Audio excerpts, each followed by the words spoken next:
kamu mendapat markah rendah dalam subjek yang kamu minati. Okay, so kamu dapat situasi. Okay, kamu dah faham tak situasi dia? Kamu dah buat exam, kamu dapat markah yang rendah. Okay, baca pilihan A, B, C, D. Cikgu tak nak kamu baca A, kamu jangan rasa, okay, ni A paling betul. Terus tak baca B, C, D. Tak. Baca A, baca pilihan C, jawapan B, C. baca pilihan jawapan C, baca pilihan D. Walaupun kamu rasa macam C ni dah terbaik, baca juga D. Takut-takut nanti D ni ada juga yang paling terbaik kan, yang paling proaktif. So, kamu pilih pilihan jawapan yang ada usaha, ada impak kan. Yang paling terbaik. A, B, C, D. C. C, C. Dia C, nak C, dapat chat. C. Okay, chat dah. Okay, siapa? C. C, Okey, tak ada C, juga C, C. Okey. Kena nampak tak pilihan jawapan dia macam mengelirukan tau, macam C dengan D. D ni pun macam baik sebab dia berusaha, dia ada usaha, dia berusaha sendiri. Kan, dia ada tindakan untuk memperbaiki diri. Tapi kenapa D paling baik? Nampak tak? D ni dia jumpa cikgu, dia jumpa guru, dia jumpa orang yang lebih mengetahui kan. Tanya cikgu, bagi tahu cikgu kes salah silap dia, kenapa dia dapat markah rendah, bahagian mana yang dia kurang. Cikgu pun boleh bagi nasihat. Sebab itulah sis D paling baik. Ada kita kata yang terbaik lah kan. Walaupun D ni baik, tapi C ni paling terbaik. Jadi nanti awak kena pilih jawapan yang terbaik, yang sangat baik kan. Jangan pilih jawapan yang sebab nanti untuk kecerdasan insaniah dia tak ada pilihan jawapan betul atau salah Cikgu ulang, cikgu kena cakap balik untuk pilihan untuk kecerdasan insania dia tak ada pilihan jawapan betul atau salah sebab dia tanya tindakan kamu kan. So bukan kalau kamu pilih A salah terus tak. Cuma dia akan mewakili markah. Kalau kamu pilih C, markah kamu akan dapat markah yang paling tinggi lah, 4 markah. Tetapi kalau kamu pilih A, kamu dapat 1 markah je. Dia tak ada betul atau salah tapi dia mempengaruhi markah.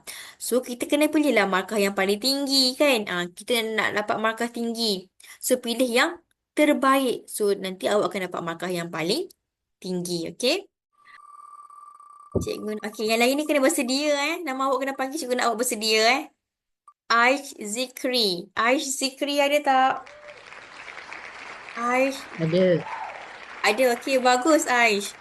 Aish bagi baca situasi kemudian beritahu pilihan mana yang Aish nak pilih. Kamu telah memenangi pertandingan di sekolah dan mendapat trofi. Rakan kamu yang juga bertanding kelihatan kecewa. Apa yang akan kamu lakukan? Okay, rasa-rasanya cuba baca antara A, B, C dan D. Okay, baca dulu tak apa. Baca dulu, fahamkan situasi dulu. Kan? Baca sampai habis A, B, C dan D. Pilih tindakan yang paling terbaik, yang paling baik yang terbaik. C. A, B, C, D. C. Saya pilih C. Saya bersyukur atas kemenangan ini dan mengucapkan syabas kerana padanya Tuhan dan telah memberikan kesayangan yang hebat. Okay, kita ikut jawapan Aisyah. Okay, sangat positif. Okay, okay. Sama juga nanti kan bila awak buka bahagian kecerdasan emosi, awak cuba jawab untuk induksi dulu. Lepas tu cuba jawab untuk senario kecerdasan emosi. Ada soalan tindakan positif, ada soalan tindakan negatif. Okay, so awak kena cuba jawab tahu nanti. Okay. Fatih ada Fatih. Ya. Okay, Fatih boleh tak baca soalan kemudian baca pilihan tindakan mana yang Fatih nak ambil. Okay, baca soalan dulu. Rakan Anda yang berlainan agama menjemput Anda ke rumahnya untuk sambutan perayaan agamanya. Hmm. Saya, saya menolak perlawaannya dengan kasar dan berkata agama saya sama sekali tidak membenarkannya. B. Saya menolak jemputannya secara baik dan memberi alasan mempunyai urusan keluarga lain. C. Saya menerima jemputannya dengan hati yang gembira dan seronok belajar adat resamnya. D. Saya pergi ke rumahnya sekadar untuk memenuhi jemputan tetapi tidak banyak bersembang. Awak nak pilih yang mana? Fatih. B. B. B yang Fatih pilih B. Hmm.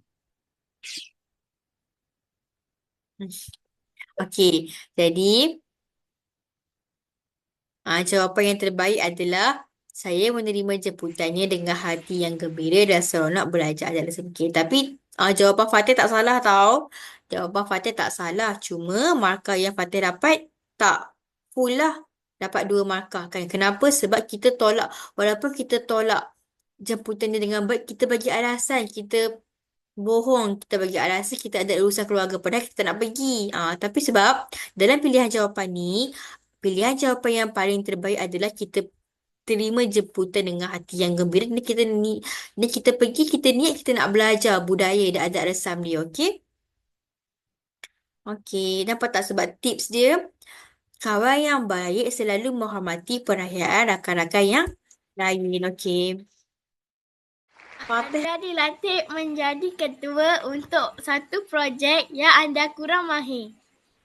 Saya gembira menerima jawatan ketua, tetapi memaksa lain membuat semua keputusan penting. Saya terpaksa mengetuai projek tersebut, tetapi menyiapkan keseluruhan tugas itu bersendirian setiap malam. Saya nekat menolak jawatan itu kerana sedar diri ini tidak mahir menguruskan rakan-rakan. Saya sedia menerima pelantikan ini dan membahagikan tugas mengikut kemahiran setiap ahli kumpulan. Ni. Nombor 1 awak pilih. D. D, okey. Bagus. Kan? Okey, tepuk tangan. Okey, bagus. Last, saya nak remind awak boleh jawab tau. Untuk kecerdasan insaniah ni jawab tau. Untuk bahagian A. Sayanglah sebab walaupun kita kata di dalam 30 soalan saja, tapi awak kena jawab. Pastikan dapat markah tinggi So awak boleh cuba jawab untuk bahagian A ni. Ada kuis. Ada 45 soalan untuk setiap kemahiran. Okey.